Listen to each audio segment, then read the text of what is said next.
Reason बेटा क्या है करवाने को, तो इसमें भी करवा दें, फिर टाइम पे हमने सिलेबस भी खत्म करना है, और जैन के फर्स्ट वीक में तो जेई वालों का तो अटेम्प्ट आ जाता है ना। तो प्रॉब्लम कुछ नहीं है, आप भी थोड़ा सा एफर्ट लगाओ, लिखा हुआ है सारी चीजें, कॉपी पे पड़ी हुई है सारी, थोड़ा सा उठा के कॉपी पढ़ना स्टार्ट करोगे, याद आएंगी, ऐसा नहीं है कि याद नहीं, थोड़ा थोड़ा मेरे से हेल्प लेते हो।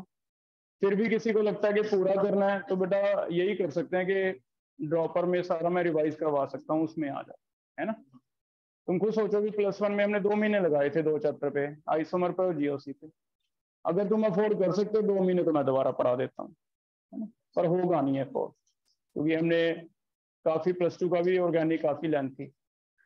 तो इसलिए अगर किसी को पूरा रिवाइज करना है तो मंडे से 2 से 3 ड्रॉपर में आ जाए आइसोमर। इसमें जो +1 का टॉपिक करवा लिया वो नहीं रिवाइज करवाऊंगा, ठीक है।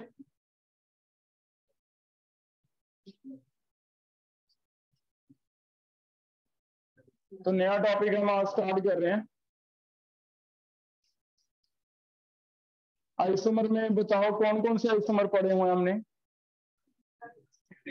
स्ट्रक्चर, ज्योमेट्रिकल एंड कन्फर्मर, ये तीनों पढ़े हुए हैं।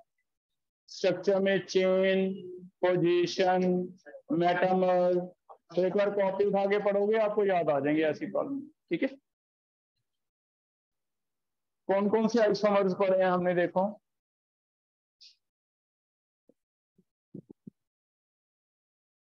एक है स्ट्रक्चरल, एक है स्टीरियो आइसोमर्स।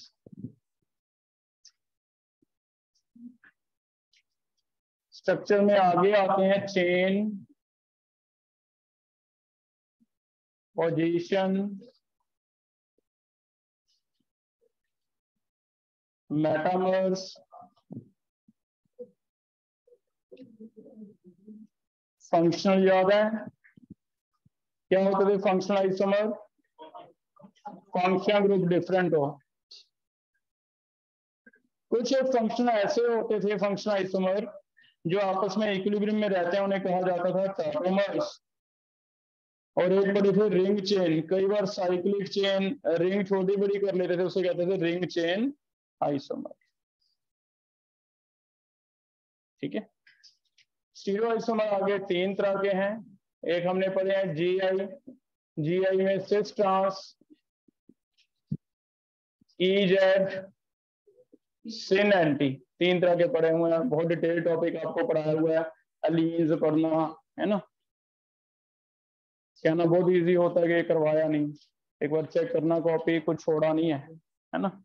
एलीज हैं, प्लेनो होता है या नहीं, प्लेनो और नंबर क्या है, इवन नंबर क्या है, कितने कितने बनते हैं, नंबर ऑफ डबल बॉन्ड 2 हैं 4 हैं, है ना। सेकंड एक है कन्फर्मर्स। कन्फर्मर क्या थे? Rotational isomer, eclipse, stagger, butane के 4 बनते थे, एंटी सबसे ज्यादा स्टेबल होता था, गोश कम होता था, है ना। सिर्फ सिर्फ क्या लग रहा है आपको, कॉपी उठा के पढ़ने की देर है, अभी लग रहा होगा कि क्या बोल रहे हैं सर। पढ़ोगे ना सारी याद आती रहेंगी कि चेन तो अच्छा ये था, कार्बन चेन अलग अलग है, ठीक है। तो ऐसे करो, डेली का टारगेट लो, जैसे कल थोड़ा सा इसमें से क्वेश्चनिंग करेंगे, आज जाके सारा पढ़ के देखना एक बार, चेन, पोजीशन, मेटामर, फंक्शनल, है ना। डेली थोड़ा थोड़ा हम रिवाइज करते जाएंगे साथ। डिटेल करना है तो आपको पता है कि 2 से 3 मैं पढ़ा दूंगा, ठीक है। कन्फर्मर्स, और लास्ट जो हमारा रह गया था वहां छोड़ा था, हमने कहा था +2 में आएगा, वो है ऑप्टिकल आइसोमर्स। तो आज हम स्टार्ट करने जा रहे हैं what are optical isomers.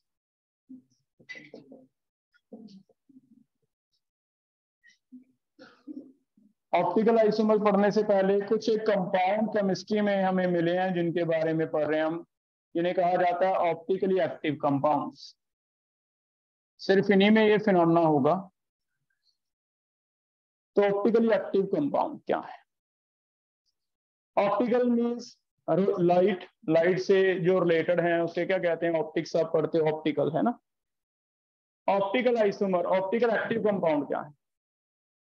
Chemistry में कुछ केमिकल ऐसे हैं, कुछ कंपाउंड ऐसे हैं जिनमें से अगर लाइट पास करें तो लाइट को इंटरेक्ट करते हैं लाइट के साथ और लाइट को रोटेट कर सकते हैं। अगर लाइट को रोटेट कर सकते हैं उन्हें कहा जाता है ऑप्टिकली एक्टिव कंपाउंड, और इन्हीं में ये फिनोमेना होता है आइसोमर। जो कंपाउंड ऐसे हैं जिनमें से लाइट पास की और सीधी निकल गई, कोई रोटेशन नहीं हुई, उन्हें कहते हैं ऑप्टिकली इनएक्टिव। उनमें तो ये होते ही नहीं, उनमें तो हमें पढ़ने की जरूरत नहीं। तो पहले आइए समझें कि ऑप्टिकली एक्टिव कंपाउंड क्या होते हैं। सबसे पहले एक टर्म आएगी लाइट, कौन सी लाइट में भी स्पेशल लाइट ली हुई है, प्लेन पोलराइज्ड लाइट। थोड़ा सा हमने कोऑर्डिनेशन में भी पढ़ा था ये ना, प्लेन पोलराइज्ड लाइट। जब हमारा ऑर्डिनरी लाइट है बेटा, ऑर्डिनरी लाइट सभी डायरेक्शन में स्प्रेड होती है। जैसे कहीं बल्ब चलाया हमने तो पूरे रूम में रोशनी आ रही है, सभी डायरेक्शन में जा रही है। लेकिन अगर आप लेजर की लाइट लेते हो, लेजर जिस डायरेक्शन में मारोगे उसी डायरेक्शन में लाइट जाएगी, सभी डायरेक्शन में नहीं फैल रही। तो हमें लेजर जैसी कोई लाइट चाहिए। वो लेजर जैसी लाइट कैसे बनाई जाती है, हम ऐसे मानते हैं फिजिक्स में कि ऑर्डिनरी लाइट की ऑसिलेशन है सभी प्लेन में, एक्स में, वाई में, जेड में। हम इनमें से सिर्फ एक प्लेन में अगर लाइट रख लें, एक्स के लॉन्ग रख लें या वाई के लॉन्ग या जेड, बाकी काट दें, उस लाइट को क्या कहा जाता है, प्लेन पोलराइज्ड लाइट। और वो कैसे किया जाता है, एक निकोल प्रिज्म आता है। निकोल नेम है, निकोल, निकल नहीं है, निकोल, जो बना होता है कैल्साइट का। कैल्साइट जो मटेरियल है किसका, कैल्शियम कार्बोनेट का, इसका बना रहता है। ठीक है, ये जो निकोल प्रिज्म है इसमें अलग अलग स्लिट्स रखी हुई है, हमने प्लेन्स काटे हुए हैं। और अगर वो प्लेन इस तरह मान लो काट रखे हैं, ये वाली स्लिट्स काटी हुई हैं। अब जब इसमें से लाइट तुम पास करोगे, सिर्फ वही वाले प्लेन की लाइट इसमें से पास होएगी जो इसमें प्लेन है।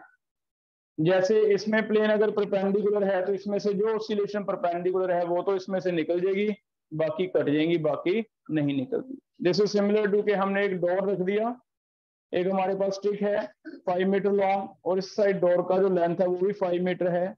अगर मैं वो स्टिक ऐसे लेके जाऊंगा डोर की लेंथ के लॉन्ग फिर तो निकलेगी, लेकिन अगर मैं हॉरिजॉन्टल ले जाऊंगा तो फंस जाएगी। वही चीज हम कर रहे हैं, बस ये जो दरवाजा रखा हुआ है इसका साइज परपेंडिकुलर वाली से मैच कर रहा है, वो तो निकल जाएगा, बाकी इधर उधर जो सारी हैं वो क्या हो जाएंगी, कट जाएंगी, वो नहीं निकलेंगी, है ना। तो इस तरह निकोल प्रिज्म काम करता है। इसमें से सिर्फ कौन सी लाइट पास हुई, ये वाली पास हुई, जिसका प्लेन और इसका प्लेन क्या है, सेम। ये जो एक प्लेन में लाइट रहेगी, ये लेजर की तरह एक प्लेन में एक्स में या वाई में या जेड में दिख सकती है हमें। इस लाइट को क्या कहा जाता है बेटा, this is known as plane polarized light. Plane polarized light का, ठीक है। और जब मैं बात कर रहा हूं ऑप्टिकली एक्टिव कंपाउंड की, तो कोई ऐसा कंपाउंड जो इसे रोटेट करने की हिम्मत रखता है उसे कहते हैं ऑप्टिकली एक्टिव। अगर वो इसे रोटेट नहीं कर पाता उसे कहते हैं ऑप्टिकली इनएक्टिव। पढ़ेगा बेटा, पहले प्लेन पोलराइज्ड लाइट समझ आ गया। सेकंड चल रहे हैं, रोटेशन देख रहे हैं।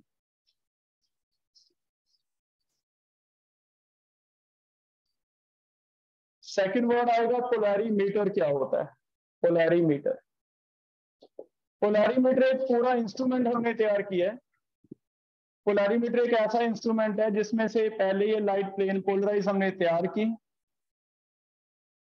ये सभी डायरेक्शन में जा रही थी, प्लेन पोलराइज बना ली, किसमें से निकाल ली है, निकोल प्रिज्म में से।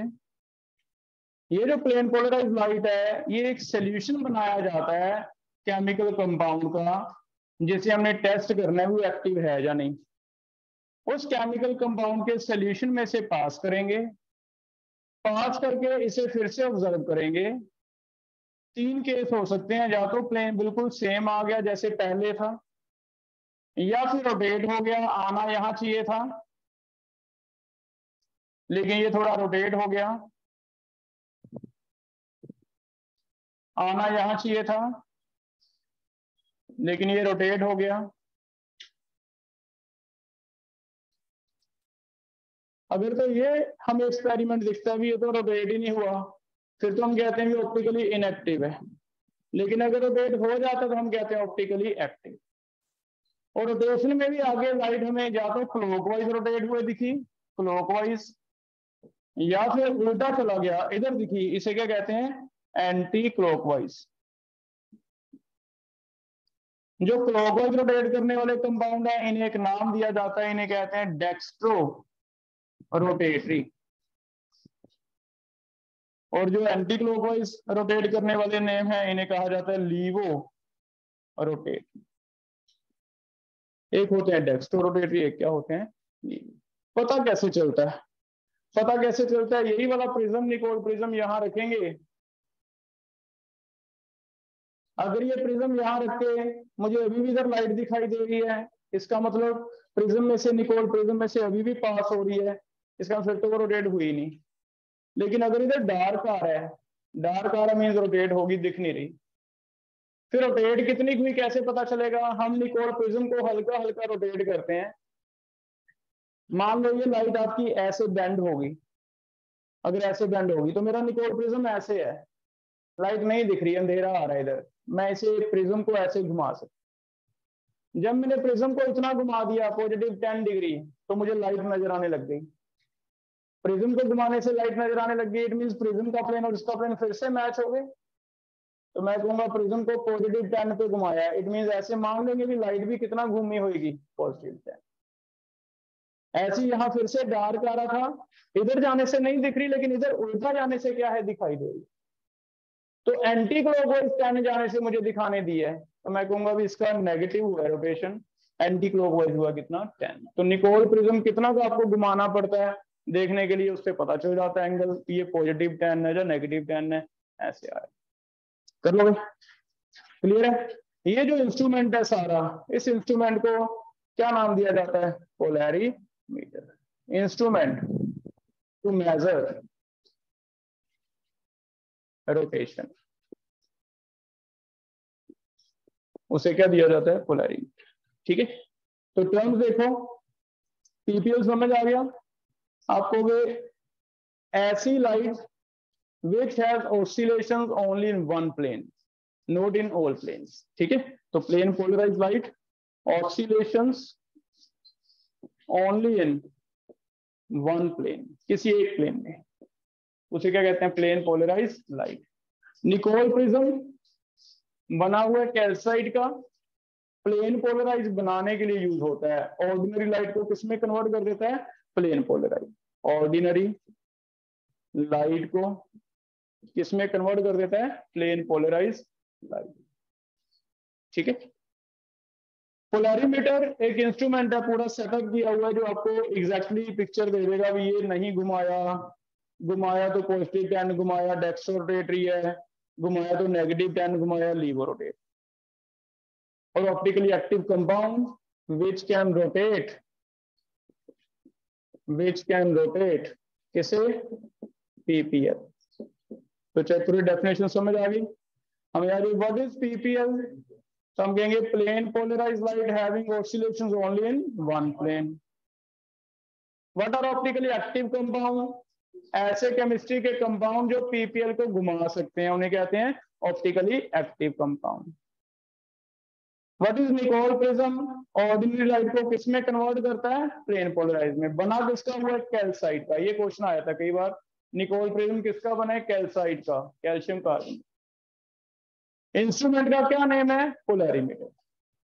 डेक्स्ट्रोरोटेटरी, जो क्लॉकवाइज घुमाने वाले हैं उन कंपाउंड को क्या कह देंगे, डेक्स्ट्रोरोटेटरी। डेक्स्ट्रोरोटेटरी नेक्स्ट टर्म लिख दूं, dextro and laevo. Dextrorotatory compounds rotate PPL clockwise, clockwise घुमाते हैं तो क्या है, डेक्स्ट्रो। इन्हें रिप्रेजेंट किया जाता है बेटा, या तो स्मॉल डी लिखा जाता है या फिर ऐसे साइन लिखा जाता है पॉजिटिव का। कोई कंपाउंड अगर ऐसा मिल गया हमें तो उसके रिप्रेजेंट कैसे कर देंगे, नाम के आगे या तो स्मॉल डी लिखा मिलेगा या फिर ब्रैकेट में पॉजिटिव का साइन लिखा मिलेगा। इससे आपको पता चल जाएगा भी ये पॉजिटिव डी साइन जो आ रहे हैं इसका मतलब ऑप्टिकल एक्टिविटी की बात हो रही है।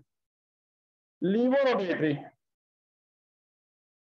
लीवो रोटेटरी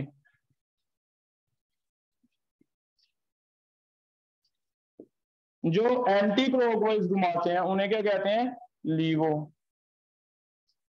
और इन्हें एल लिखा मिलेगा स्मॉल, या फिर ऐसे साइन लिखा मिलेगा, कौन सा, नेगेटिव। तो ये होते हैं लीवो रोटेट। ठीक है, हो जाएगा। ये टर्म समझ आ रही है। एक और टर्म लिखो नेक्स्ट, स्पेसिफिक रोटेशन। ई पार्ट है स्पेसिफिक रोटेशन।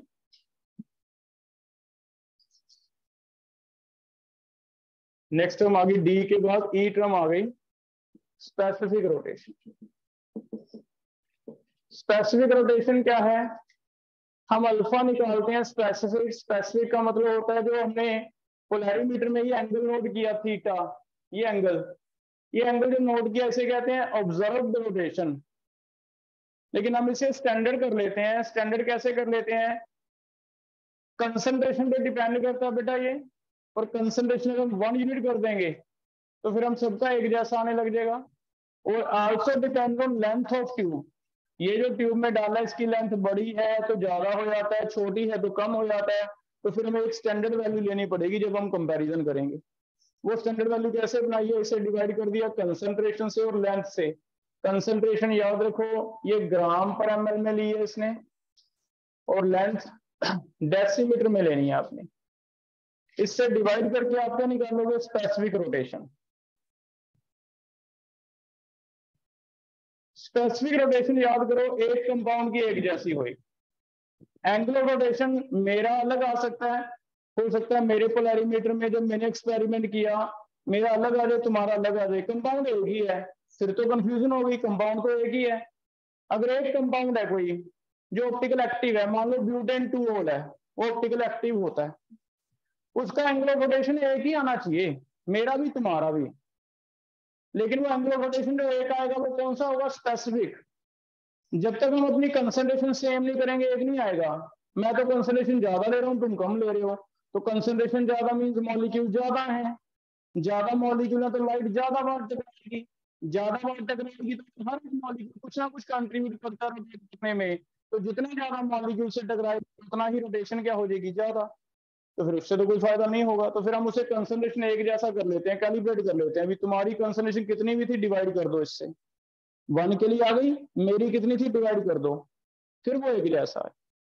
या फिर लेंथ पे डिपेंड करता है, कैसे, फिर से एक मॉलिक्यूल थोड़ा बहुत कंट्रीब्यूट करता है रोटेशन में। जितनी लेंथ ज्यादा होगी उतनी ज्यादा बार टकराएगी लाइट, ज्यादा बार टकराएगी तो रोटेशन क्या आ जाएगी, ज्यादा।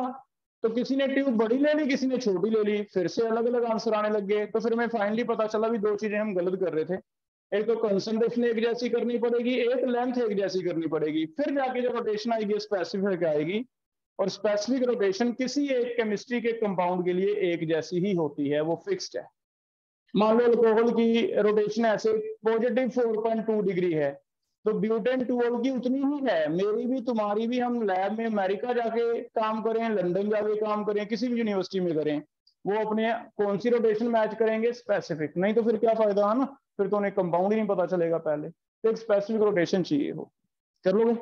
इस स्पेसिफिक रोटेशन में भी आगे फर्दर टेम्परेचर और वेवलेंथ लिखी रहती है, और वो भी जनरली एक जैसी लेते हैं हम। टेम्परेचर जनरली रखा जाता है 25 डिग्री, वेवलेंथ भी फिक्स रखी जाती है। वेवलेंथ हम लेते हैं मोनोक्रोमैटिक लाइट चाहिए होती है। मोनोक्रोमैटिक कहते हैं बेटा, जैसे येलो लाइट लेते हैं जनरली, जिसकी वेवलेंथ होती है 589 नैनोमीटर के आसपास। मोनोक्रोमैटिक होती है कि विवियर सारा नहीं लेना हमने, येलो कलर वाली लाइट ले लो, कोई कलर वाली लाइट ले ली, येलो या वायलेट या ब्लू। जनरली जब एक्सपेरिमेंट करते हैं तो वो कौन सी लाइट लेते हैं, येलो, तो उसे मोनोक्रोमैटिक लाइट कहते हैं। तो एक कलर वाली कोई पर्टिकुलर वेवलेंथ वाली लाइट ही यूज होती है, ठीक है। तो जितने भी पोलैरिमीटर बनाए हैं हमने, स्पेक्ट्रोफोटोमीटर बनाए हैं, वो सारे येलो लाइट यूज करते हैं आज की जो टाइम है, 589 नैनोमीटर वाली। और ये येलो लाइट आती कहाँ से है, कहीं बुक में पढ़ते हुए तुम्हें मिले सोडियम वेपर लैंप पीएस, ये सोडियम वेपर लैंप से निकलती है। आपने स्पेक्ट्रम में पिछले साल पढ़ा था कि येलो लाइंस आती हैं सोडियम के स्पेक्ट्रम में, पढ़ा फ्लेम कलर, तो वहां पढ़ते थे कि सोडियम का मिशन स्पेक्ट्रम कौन सी लाइन दिखाता है, येलो लाइन, वही वाला है। उससे जो येलो लाइन निकलेगी सोडियम वेपर लैंप से, वो येलो लाइन पास करेंगे इसमें से। तो काफी चीजें स्पेसिफाई करनी पड़ती है, तब जाके समझ आता है कि स्पेसिफिक एंगल इसका भी उतना ही है, तुम्हारा भी उतना है, फिर डिसाइड होता है कि कौन सा कंपाउंड है, ब्यूटेन 2 है। कर लोगे बेटा? इसका हमें बहुत सिंपल सा न्यूमेरिकल भी आ सकता है, आपको एंगल दे दे, कंसंट्रेशन दे दे, याद रखना ग्राम पर ml, डेसीमीटर में चाहिए, लेंथ बस थोड़ी सी चेंज कर देता है, कई बार 10 सेंटीमीटर लिख देता है, 50 सेंटीमीटर, आप क्या बना लो, डेसीमीटर बना लोगे, ये हम बाद में करके देख लेंगे, एक बार आप थ्योरी पढ़ लेते हैं, ठीक है? एक न्यूमेरिकल क्लियर है यहाँ तक? ये समझ आ गया? अब अभी तक हमने एक एक्सपेरिमेंट करना सीखा है कि मैं लैब में जाता हूँ, मेरे पास पोलैरिमीटर पड़ा है, मुझे ऑर्गेनिक कंपाउंड चेक करना है, मैं ट्यूब में भर के भरता हूँ, रोटेट करता है नहीं करता, मुझे पता चल जाता है कि रोटेट करता है तो ऑप्टिकली एक्टिव है, नहीं करता तो क्या है, क्लियर हो गया? लेकिन अब मुझे आना है थ्योरेटिकली, मुझे थ्योरी से समझना है, क्योंकि मेरे पास यहाँ इंस्ट्रूमेंट तो है नहीं, तो हमें तो वो दिखाएगा कि ये मॉलिक्यूल लिख लो और पता करो कि ऑप्टिकल एक्टिव है या।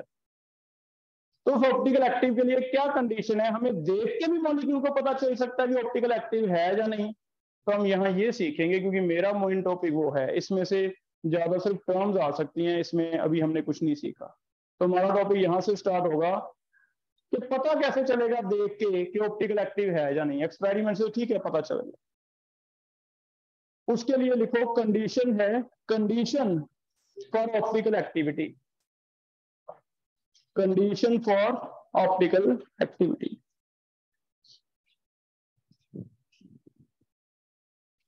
अलग अलग जो ऑप्टिकल एक्टिव कंपाउंड आते थे उनकी एक लिस्ट बनाई, और उन्हें देख के पता चला कि बहुत सिंपल एक कंडीशन है ऑप्टिकल एक्टिविटी की, और वो कंडीशन है डिससिमेट्री।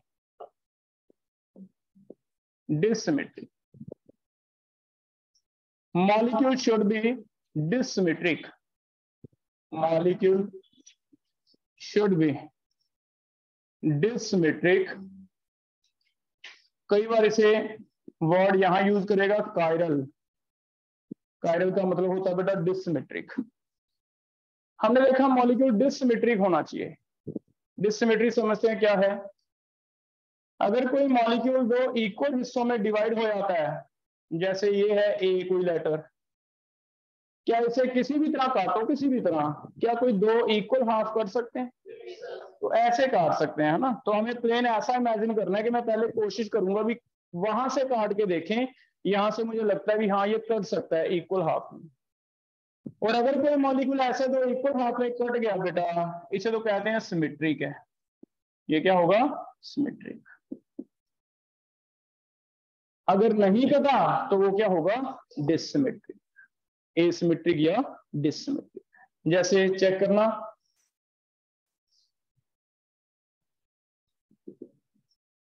सिमेट्रिक या डिससिमेट्रिक, फोल्ड करके भी देख सकते हैं, फोल्ड करें पूरे का पूरा ओवरलैप कर देगा, इसे कहते हैं ओवरलैप की जगह वर्ड सुपर इम्पोज यूज करेगा।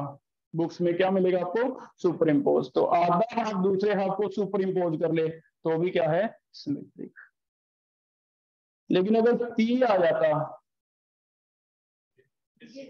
इसे पीछे कैसे काटोगे ना, नहीं काट सकते, किसी भी तरह नहीं कटता, नहीं कटता तो हम कहेंगे ये क्या है? डिससिमेट्रिक। और यही चीज मॉलिक्यूल पे हो रही थी, जब हमने मॉलिक्यूल देखे, अलग अलग लिख के देखे स्ट्रक्चर, जिन मॉलिक्यूल में ऐसे कट जाता था वो तो बेटा निकले ऑप्टिकली इनएक्टिव, इनएक्टिव। और जिनमें ऐसे नहीं कटता था, तो अलग अलग इक्वल हाफ में नहीं कटता था, उन्हें क्या कहते थे? Optically active. तो हमें डिससिमेट्रिक चाहिए, डिससिमेट्रिक। तो डिससिमेट्रिक कैसे पता चलेगा? ये जो मैंने काटा ना, इसे कहते हैं प्लेन ऑफ सिमेट्री। इसे एक नाम देते हैं, क्या नाम दे दिया? POS. POS is known as plane of symmetry. Plane of symmetry is imaginary plane, imaginary plane that can divide a molecule into two equal halves। Equal halves में डिवाइड कर दो, वो इक्वल हाफ्स कहीं से भी आ रहे हैं। आपको बहुत बार ऐसे लगेगा, जैसे आज सुबह भी कोई बच्चा पूछ रहा कि सर ऐसे तो कट रहा है, ऐसे तो नहीं कट रहा, इसका मतलब ये क्या है? तो ऐसा नहीं बेटा, आपको एक प्लेन वही वाला लेना है जिसमें वो कट जाए। अगर कहीं से भी प्लेन कट गया तो वो क्या माना जाएगा? सिमेट्रिक। और प्लेन नहीं देखने, है ना? तो हमें लग रहा है भी यहां से कट सकता है, तो वो क्या होगा? सिमेट्रिक। क्लियर है? यहां से नहीं कट रहा, इट डजंट मीन कि डिससिमेट्री हो गया, नहीं। एक जगह से भी कट रहा है तो वो क्या माना जाएगा? सिमेट्रिक माना जाएगा, वो कहीं से भी कट जाएगा।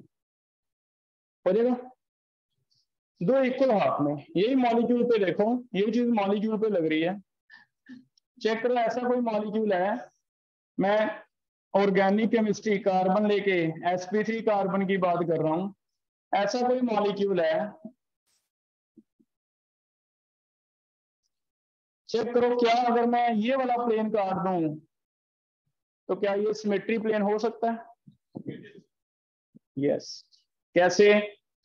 इधर भी OH है, इधर भी OH है, और जो प्लेन में आते हैं वो आधे आधे कट जाते हैं। उसे हम ऐसे मानते हैं भी ये मिथाइल एक सफियर ऐसा, दिस इज मिथाइल, यहाँ पे बॉल है, और इसे अगर आधा काटेंगे तो आधी बॉल राइट पे, आधी क्या आ जाएगी? लेफ्ट। यहाँ जो क्लोरीन है वो एक बॉल है, सफियर है, और सफियर तो फिर आधा आधा कर ही जाएगा, आधा इधर से जाएगा आधा। इसका मतलब जो प्लेन में एटम आ गए ना, जो लाइन में एटम आ गए, उन्हें चाहे देखो ही ना, वो छोड़ दो, क्योंकि वो तो क्या है? बॉल है, आधी आधी कट ही जाएंगे। हमें चिंता उनकी नहीं होगी, हमें चिंता होगी जो लाइन में नहीं आए, इधर क्या है, इधर क्या है, तो इधर भी OH है, इधर भी क्या है? OH। हम कहेंगे हाँ ये क्या है? Plane of symmetry. ठीक है, तो इसे मैं क्या दूंगा? प्लेन ऑफ सिमेट्री प्रेजेंट है, प्लेन ऑफ सिमेट्री प्रेजेंट है। तो ऑप्टिकली क्या हो जाएगा? ठीक है,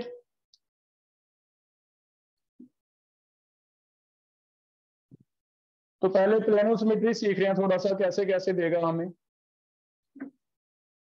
कुछ एक मॉलिक्यूल की एग्जांपल ले रहे हैं, POS चेक करते हैं इनमें होगा या नहीं। सेकंड मॉलिक्यूल चेक करो, CH3 Cl, यहाँ पे Cl, यहाँ पे H, plane of symmetry present है। ठीक है, हो जाएगा।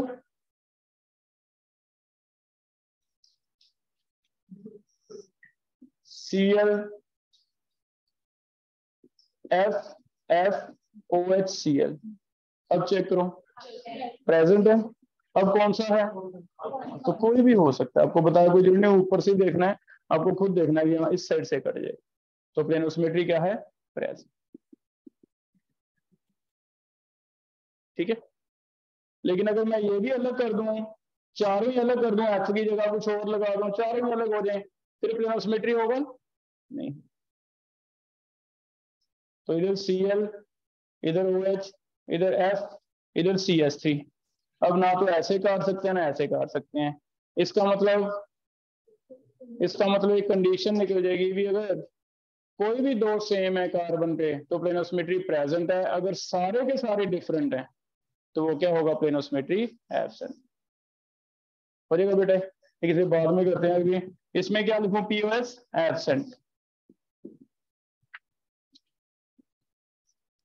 अगर POS एब्सेंट है तो ये क्या हो जाएगा? Optically active. क्लियर है बेटा? ये समझ आ रहा है? तो ऐसे आपको POS देखना है। ऐसी एक दो केस हम रिंग्स वाले करके देखते हैं, साइक्लिक रिंग्स, इनमें चेक करके देखते हैं। साइक्लिक कंपाउंड में देखो, साइक्लिक कंपाउंड में प्लेन ऑफ सिमेट्री होगा या नहीं, सिर्फ जो ट्रांस भी देखने पड़ेंगे आपको। एक दो एग्जांपल लेके देखते हैं। जैसे देखना, ये कोई साइक्लोहेक्सेन है, इस साइक्लोहेक्सेन में यहाँ पे मिथाइल लगा के दिया हुआ है, ये कुछ ऐसे दिखाता है, इसका क्या मतलब लेते थे हम? अबव द प्लेन, वेज है अबव द प्लेन। लेकिन एक ऐसे दिखा रखा है, एक अबव है, एक क्या है? बिलो। और ये आपको प्लेन पूछा जा रहा है, भी बताओ दोनों में से किसमें POS प्रेजेंट है।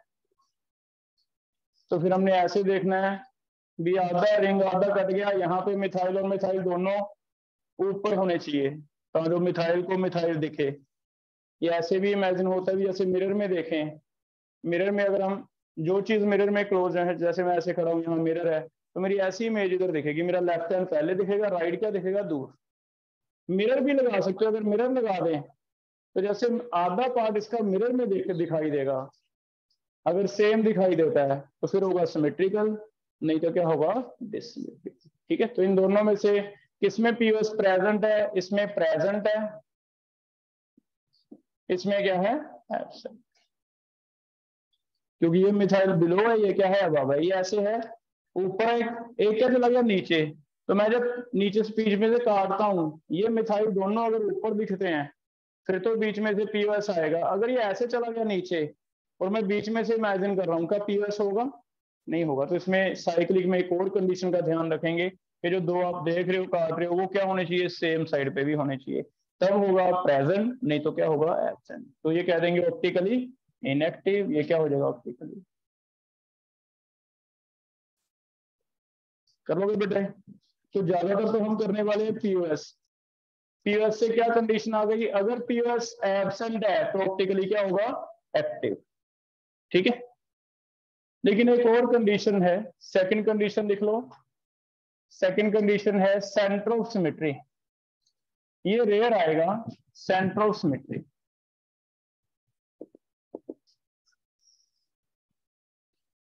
सेंटर ऑफ सिमेट्री क्या होता है, ये कोई कंपाउंड चेक करो,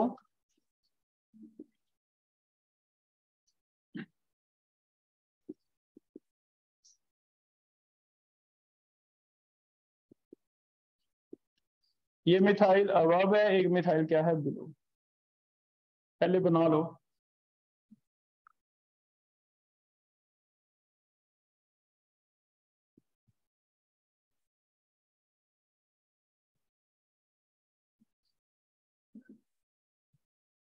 पहले इसमें चेक करते हैं,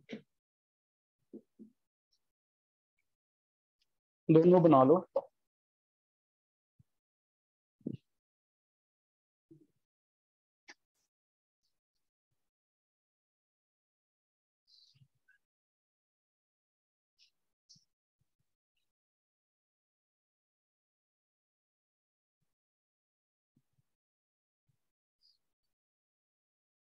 जब बना लिया तो फर्स्ट वाला चेक कर रहे हैं पहले। सेंटर ऑफ सिमेट्री हम किसे कहते हैं, एक ऐसा सेंटर है इमेजिनरी जिससे अगर उल्टी डायरेक्शन में जाते हैं सेम डिस्टेंस तो सेम एटम या ग्रुप हमें दिखने को मिलता है।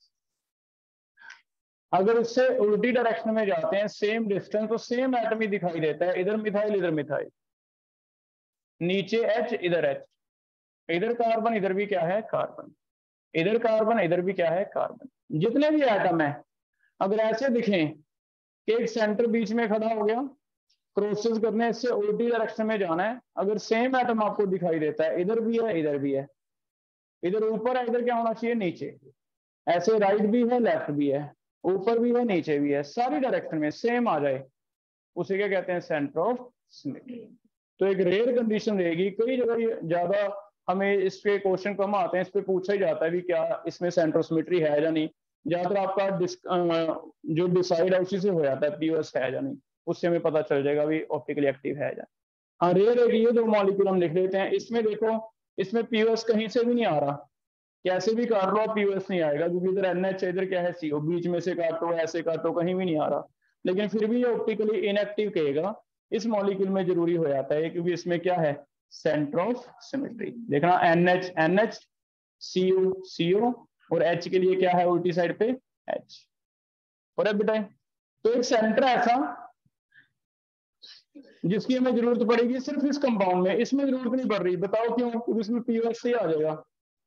अगर बीच में से मैं पीओएस ऐसे काट देता, आधी रिंग इधर आधी रिंग इधर, है ना, ये वाला देखो एक रिंग है, इस पे यहाँ पे मिथाइल लगा हुआ ऊपर, इधर मिथाइल लगा हुआ नीचे, तो ठीक है सेंट्रल सिमेट्री तो है। लेकिन अगर मैं ना भी देखता जरूरत नहीं पड़ती थी, ये मिथाइल ऊपर ये नीचे, मैं काट ही ऐसे दूंगा, बीच में से काट दूंगा तो मिथाइल के तो स्फीयर कट देंगे आधे आधे, तो प्लेन तो देखना ही नहीं, क्या रिंग के दो हिस्से हो जाएंगे बेटा अगर बीच में से काटें। ये देखो ऐसे मिथाइल लगा हुआ है, एक मिथाइल यहाँ लगा हुआ है, एक मिथाइल क्या लगा हुआ है, उल्टी डायरेक्शन, ये ग्रुप है।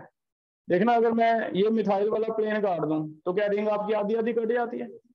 इट मींस 99% केसेस में आपका पीओएस से काम चल जाएगा। पीओएस है या नहीं पता चल जाएगा। एक ये स्पेशल केस मैंने इसलिए दे दिया, इसमें पता नहीं चलता, इसमें पीओएस है नहीं लेकिन सीओएस है। सीओएस है तो ये भी क्या होगा, ऑप्टिकली इनएक्टिव। तो सिर्फ इसे इंपॉर्टेंट बना के लिखना है, बाकी में इसकी ज्यादा जरूरत नहीं पड़ेगी। चलेगा बेटे, कर लोगे। इट मींस मॉलिक्यूल डिसिमेट्रिक होने के लिए दो कंडीशनें हैं, एक नहीं, उसमें दो चीजें एब्सेंट होनी चाहिए। One is POS, second is COS. हाँ 99% केसेस में आपका काम किससे चल जाएगा, पीओएस हो जाएगा। तो ऊपर देखो कंडीशन क्या आगे, डिसिमेट्री, और डिसिमेट्री के लिए क्या होना चाहिए, a molecule will be optical active only if, main condition is a molecule will be optically active only if it has no POS as well as no COS। ना तो POS होना चाहिए ना ही क्या होना चाहिए, COS।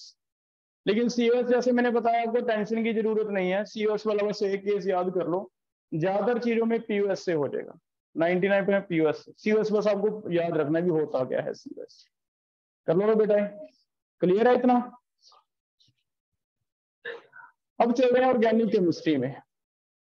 इन ऑर्गेनिक केमिस्ट्री हम इसे थोड़ा सा और इजी करेंगे। In organic chemistry, organic chemistry में ज्यादातर कार्बन होने वाला है, और कार्बन की हाइब्रिडाइजेशन या तो sp3 होगी या फिर sp2 होगी या क्या होगी, sp। तो ऑर्गेनिक केमिस्ट्री में हमने एक सिंपल कंडीशन निकाली है, अगर ऑर्गेनिक केमिस्ट्री में कार्बन sp3 है and all 4 atoms are different, जो अटैच्ड है से वो डिफरेंट है, तो हमने इसके प्लेन पास करके देखे हैं, पीओएस हमेशा क्या होगा, ऑलवेज एब्सेंट होगा। अगर पीओएस एब्सेंट होगा तो मॉलिक्यूल हमेशा क्या रहता है, एक्टिव। कार्बन वाले कंपाउंड में हम एक सिंपल कंडीशन भी ले रहे हैं। अगर मैं एनसीईआरटी की बात करूं तो एनसीईआरटी में कुछ नहीं दिया, सिर्फ यही दिया है भी कार्बन जिसके अराउंड 4 डिफरेंट हैं वो कायरल और वो क्या होता है, ऑप्टिकली एक्टिव। तो हम भी मान के चल रहे हैं अगर एनसीईआरटी बेस्ड आता है तो ज्यादा चांसेस हैं कि इसी में से आएगा, है ना, क्योंकि एनसीईआरटी में कोई अलग से चैप्टर ही नहीं है। एक अल्काइल हाइड के बीच में थोड़ा सा उसने बता रखा है और उसमें सिर्फ इस कॉन्सेप्ट को लेकर समझाया भी कायरल कार्बन होना चाहिए। कायरल कार्बन हम कहते हैं एक ऐसा कार्बन जो sp3 है और जिसके चारों एटम क्या है, डिफरेंट, उसमें कभी भी पीओएस नहीं होगा। अगर पीओएस नहीं होगा तो वो हमेशा क्या होगा, ऑप्टिकली एक्टिव। ठीक है, ये हमने अभी किया ही था प्रूफ। अगर कोई दो सेम आ जाते थे तो हॉरिजॉन्टल या वर्टिकल क्या आता था, उसमें एक पीओएस आ जाता था। अगर कोई भी दो सेम आ जाएंगे तो उनमें पीओएस हमेशा रहेगा। इसका मतलब चारों के चारों क्या हो, डिफरेंट। अगर चारों डिफरेंट हैं तो वो क्या होगा, ऑप्टिकली एक्टिव। मान के चलो उसमें प्लेन आपको दिखे ना दिखे, हम मान के चलेंगे इसमें प्लेन है नहीं। लेकिन sp या sp2, अगर कार्बन sp2 है या sp है तो ये ऑप्टिकली इनएक्टिव होंगे। रीजन, इनमें एक प्लेन कट जाता है बेटा, इस प्लेन को कहते हैं sandwich plane. Sandwich plane is always there. जितने भी प्लेनर मॉलिक्यूल है उनमें सैंडविच प्लेन कट जाता है। What is sandwich plane? अगर हमारे पास ये एक प्लेन में मॉलिक्यूल है, सारी बॉल्स है, सारी एक प्लेन में है, ये जा तो sp2 है या sp है, सारे एक प्लेन में है। सैंडविच प्लेन क्या होगा, मैं बॉल्स में बीच में से अगर प्लेन काटता हूं तो आधी बॉल ऊपर आ जाएगी, आधी क्या आ जाएगी, नीचे। फिर चाहे H लगा है, H भी आधा ऊपर आधा नीचे। दूसरी बॉल Cl है, Cl आधा ऊपर आधा नीचे। तीसरी बॉल मिथाइल है, मिथाइल आधा ऊपर आधा नीचे। सारे के सारे हेमिस्फीयर कट जाएंगे और आधा हेमिस्फीयर ऊपर आधा हेमिस्फीयर नीचे क्या होगा, प्लेन ऑफ सिमेट्री प्रेजेंट होगा। इसका मतलब जितने भी मॉलिक्यूल प्लेनर हैं उनमें इमेजिन करते हैं हम कि बॉल आधी आधी कट जाएगी, वो तो हेमिस्फीयर क्लोरीन है जो ब्रोमीन है, क्या फर्क पड़ता है, आधा ऊपर क्लोरीन आधा नीचे, हमेशा क्या हो जाएगा, प्लेन ऑफ सिमेट्री प्रेजेंट हो जाएगा। इस प्लेन को क्या कहते हैं, सैंडविच प्लेन। ठीक है। तो जो उसी प्लेन में आया था जिसमें क्या है मॉलिक्यूल, उस प्लेन को एक नाम दे दिया हमने सैंडविच प्लेन।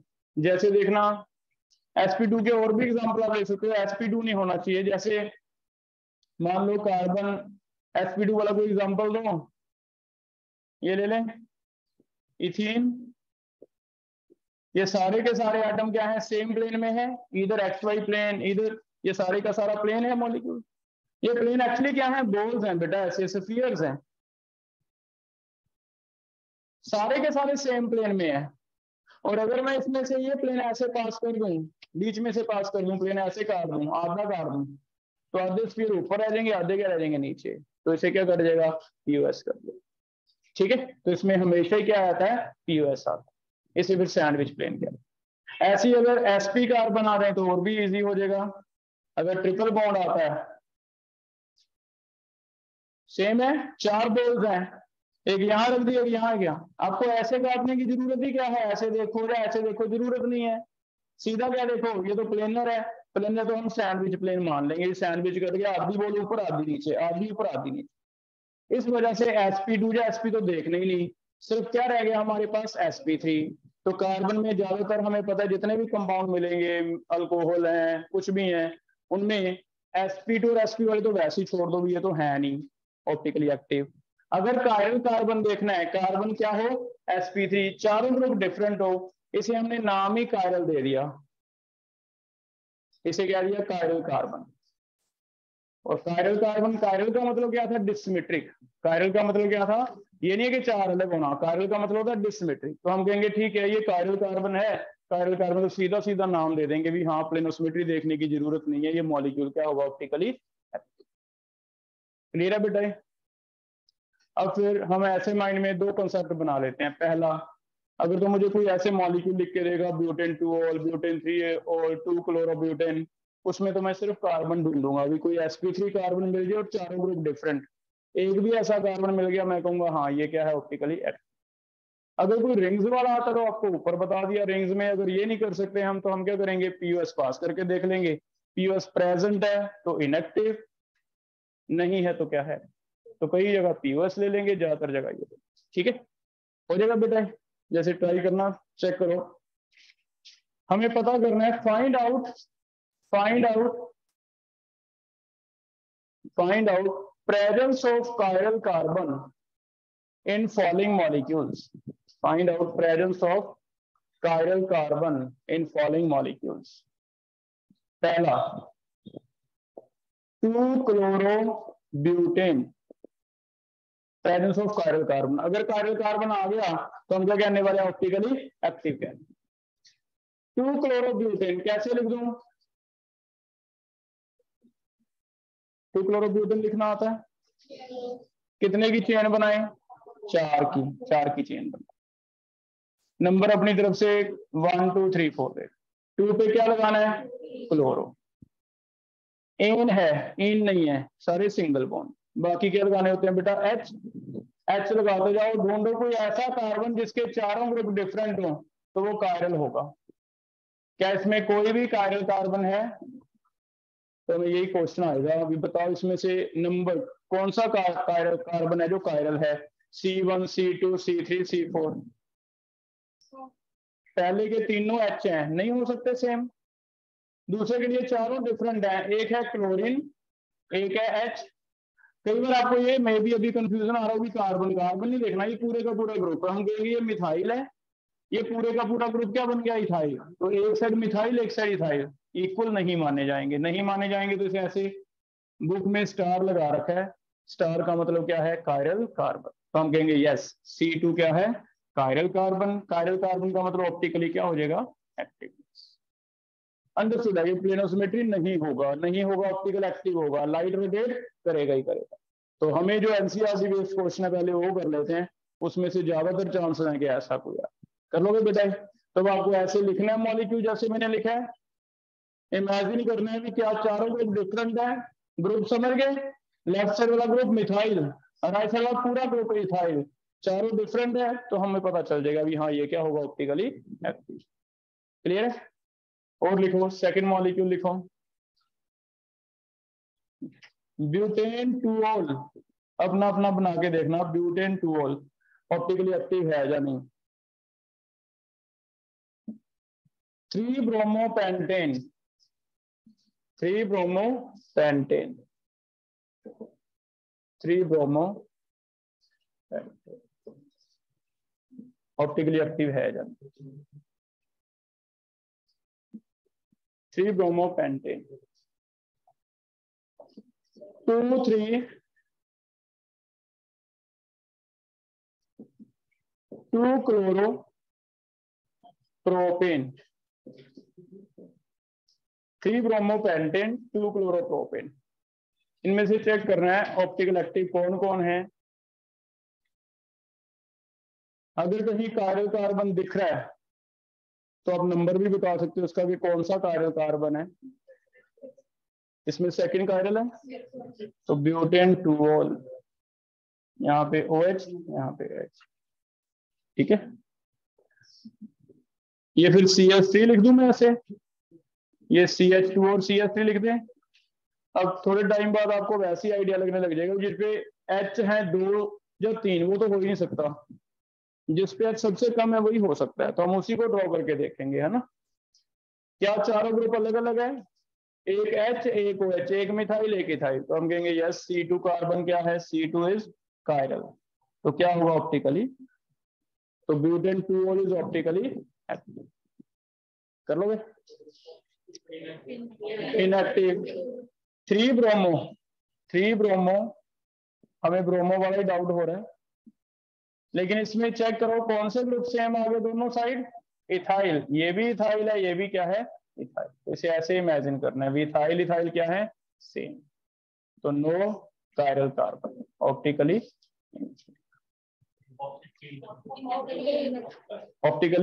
इनएक्टिव।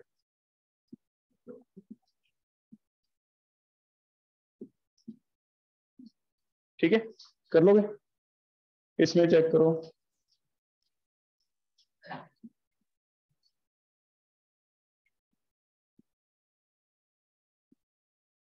कौन सा कायरल कार्बन है, क्या ये ऑप्टिकली एक्टिव होगा या इनएक्टिव,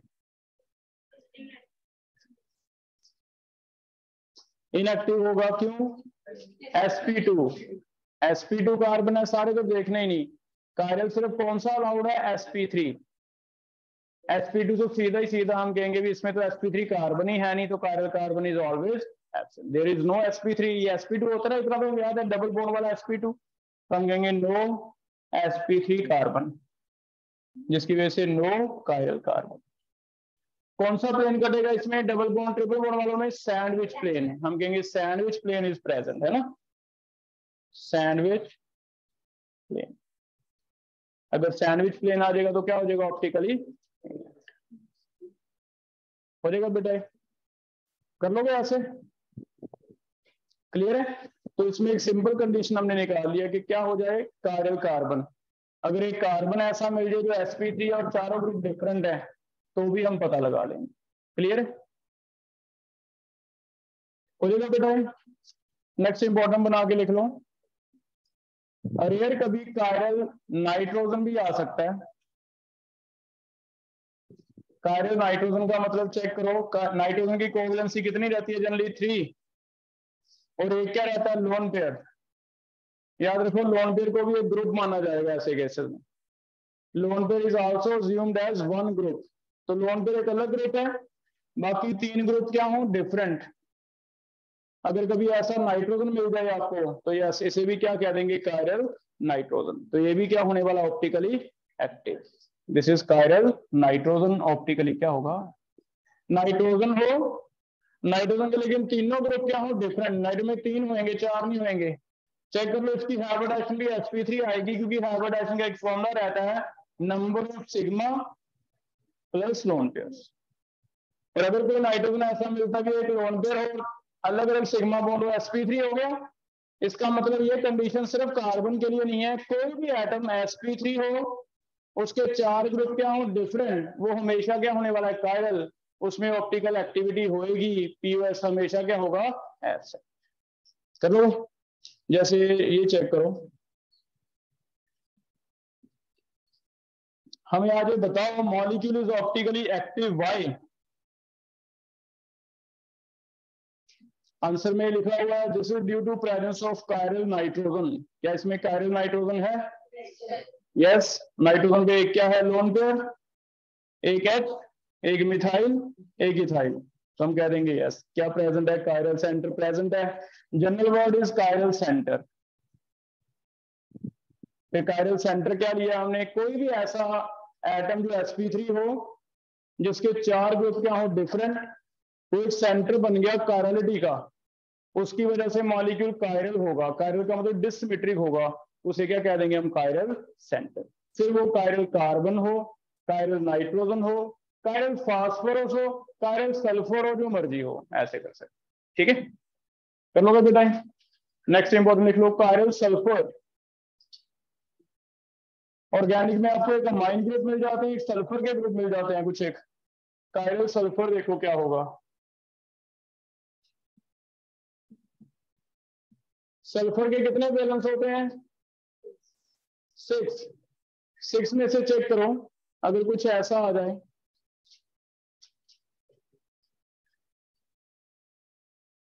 क्या ये 6 वैलेंस पूरे हो रहे हैं सल्फर के? एक डबल बॉन्ड, 2, 4, 6 हो गए। तो इसमें सल्फर का अगर हाइब्रिडाइजेशन निकालें, सिग्मा काउंट करो सल्फर के, पाई नहीं। ये एक सिग्मा, ये एक सिग्मा, ये एक सिग्मा, 3 सिग्मा प्लस 1 क्या है? लोन पेयर, 4 हो गए। क्या होगा? sp3। sp3 तो क्या होगा? ये लोन पेयर अलग काउंट होगा। क्या कोई ग्रुप मैच हो रहा है? चारों ग्रुप डिफरेंट, हम कहेंगे यस कायरल है। कायरल तो ऑप्टिकली क्या हो जाएगा? दिस इज ऑप्टिकली हो जाएगा बेटा। तो कायरल होने से ऑप्टिकली क्या हो जाते हैं? एक्टिव। क्लियर है? जेई के लिए क्वेश्चन, मान लो नंबर ऑफ कायरल पता करने हैं, कितने हैं? एक मॉलिक्यूल दे रहा हूं आपको, सिर्फ कायरल कार्बन मुझे देख के बताने हैं कितने का आ रहे हैं।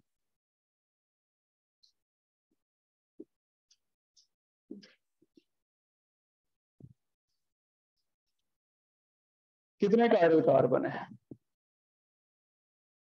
जो डबल बॉन्ड वाले हैं वो तो छोड़ ही देना, सिर्फ sp3 काउंट करने हैं। sp3 में जब ऐसे कॉम्प्लेक्स मॉलिक्यूल आता है ना, इस कॉम्प्लेक्स में अगर 2 एच हैं तो ऑब्वियसली वो तो कायरल नहीं हो सकता, बाकी सारे हम कायरल मानेंगे। चेक करो, प्लेनोसिमेट्री आएगा ही नहीं कहीं।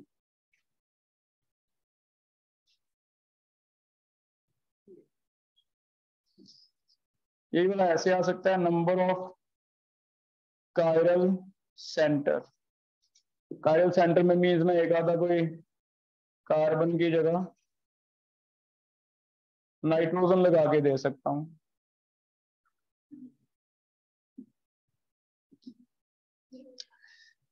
चलो मैं नंबर लिख रहा हूं, फिर आप देख के मुझे बताना। 1 2 3 4 5 6। पहले इन 6 में से चेक करो कौन कौन सा कायरल लग सकता है आपको, चारों ग्रुप डिफरेंट हो।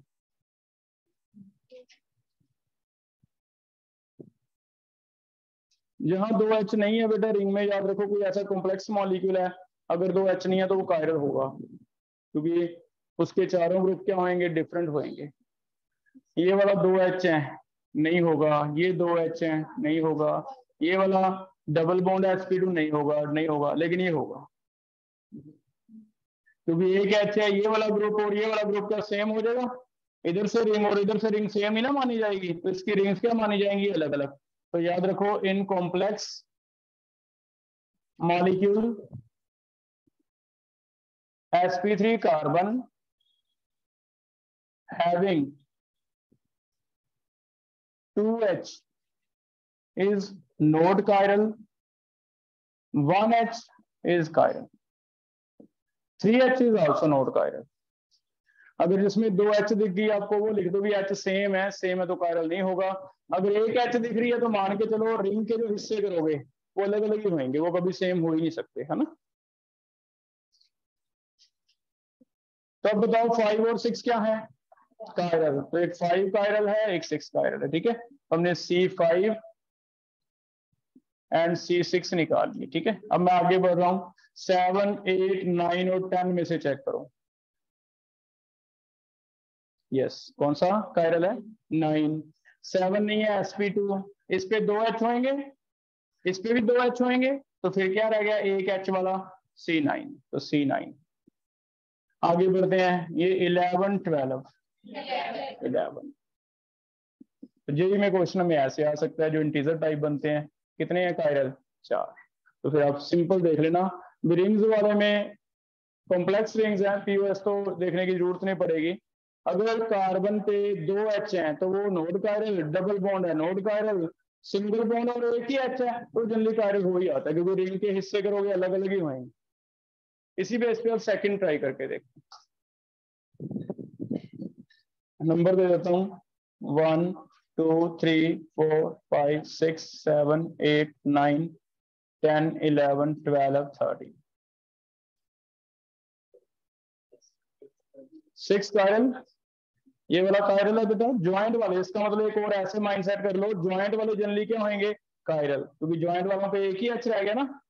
ये वाले कायरल नहीं होंगे कि 2 H हैं। चेक करो, 1 पे 2 पे 3 पे 4 पे 2 H दिख रहे हैं सबको? 2 H हैं, यहाँ 2 H हैं, तो नहीं कायरल नहीं है। 5 और 6 पे एक एक H ही है, क्योंकि 3 तो बॉन्ड बने ही रखे हैं। 3 बॉन्ड बन रखे तो चौथा एक H ही आएगा। इट मीन 5 और 6 क्या है? कायरल। आगे बढ़ते हैं, 7 8, बीच में एक रह गया, 14। चलो, 7 8 9 और 14 में से 7 एंड 14 क्या है? कायरल। ठीक है, हो जाएगा। एन पे एच भी आना चाहिए ना, एन एच। एन देखो, एन कायरल है या नहीं? यस, क्योंकि एन पे एक एच है, रिंग आधी आधी हो नहीं सकती, इसलिए हम इक्वल पार्ट नहीं मानते। एक क्या है? लोन पेयर, तो एक एन है। ठीक है, कायरल कार्बन लिख रहा हूं मैं, C5 C6 C7 C14, ये C12 भी आ जाएगा। देखो, C12 और एक नाइट्रोजन। क्लियर है? अब बहुत ध्यान से पढ़ना क्वेश्चन। अगर तो कहता है कायरल कार्बन, तो हम कहेंगे 5 है। अगर कहता है कायरल सेंटर, तो 6 है। इतने से ही आपका गलत हो सकता है। कायरल सेंटर से मैंने लिखवा दिया, नाइट्रोजन फास्फोरस सल्फर बीच में एक आधा देता है, एक आधा देके हमारा क्वेश्चन गलत हो जाता है, इसलिए मैंने वो भी आपको लिखवा दिया कि आपके माइंड में रह जाए। कहीं भी कायरल कार्बन नहीं होता, ऐसा नहीं है। कायरल नाइट्रोजन भी हो सकता है, कायरल सल्फर भी हो सकता है, ये भी बीच में आएंगे ऑर्गेनिक में, सेम वे में। ठीक है, तो total number of chiral centre, answer 6। Total number of chiral carbon, answer 5। तो ऐसे हम देख सकते हैं। कर लो बेटा, ठीक है। तो पहला टॉपिक चेक करो, इतना हमने समझा। सबसे पहले एक्सपेरिमेंट से पता चल जाएगा, डेक्स्ट्रोलीवो थ्रेटिकली डिसिमेट्री मेन कंडीशन है। डिसिमेट्री 2 चीजों से टेस्ट होगी, पीओएस नहीं होना चाहिए, सीओएस नहीं होना चाहिए। ऑर्गेनिक के कंपाउंड में जो हमें क्वेश्चन आते हैं, हमें उसने इजी बना के देने हैं। कायरल कार्बन, कायरल कार्बन की जगह कायरल नाइट्रोजन भी हो सकता है, कायरल सल्फर भी हो, कायरल फास्फोरस भी हो सकता है। कायरल कार्बन मस्ट कंडीशन देगी, लेकिन इसके लिए कार्बन sp3 हो और चारों ग्रुप क्या हो? डिफरेंट। रिंग्स वालों में, रिंग्स अगर कॉम्प्लेक्स वाली रिंग्स हैं तो इनमें मान के चलो भी कायरल ही होंगे। अगर एक एच है तो वो कार्बन क्या होंगे? कायरल, क्योंकि रिंग्स में प्लेनो सिमेट्री हो ही नहीं सकता। ठीक है, कर लोगे ऐसे? तो इतना पढ़ो, आगे हम चलते हैं।